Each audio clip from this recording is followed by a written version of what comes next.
এই হচ্ছে কালীঘাট মন্দির। আর তোমরা বুঝতে পেরেছো, ঠিক আছে, মানে কালীঘাট মন্দির আজকে এসেছি, তার ঠিক উল্টো দিকে এই হচ্ছে সঞ্জয় দা চার পুরুষের ডালপুরির দোকান। কি সঞ্জয় দা, কেমন আছো? আচ্ছা, শুনলাম নাকি তোমার এখানে 5 টাকা ডালপুরি পাওয়া যায়, একটু দেখাবে? আচ্ছা, এই হচ্ছে 5 টাকার ডালপুরি। তো এর মধ্যে কিসের ডাল দেওয়া থাকে গো দাদা? ছোলার ডাল। আর এর সাথে আর কি কি আছে?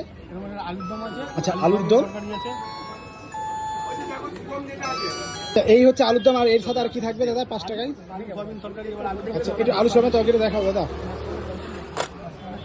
আচ্ছা, এই হচ্ছে আলু সোয়াবিনের তরকারি, মানে এর 5 টাকার সাথেই। আচ্ছা, তো চার পুরুষের দোকান, মানে কে কে করতো তোমাদের দোকানটা? আচ্ছা আচ্ছা, লাস্ট আপনার অবধি।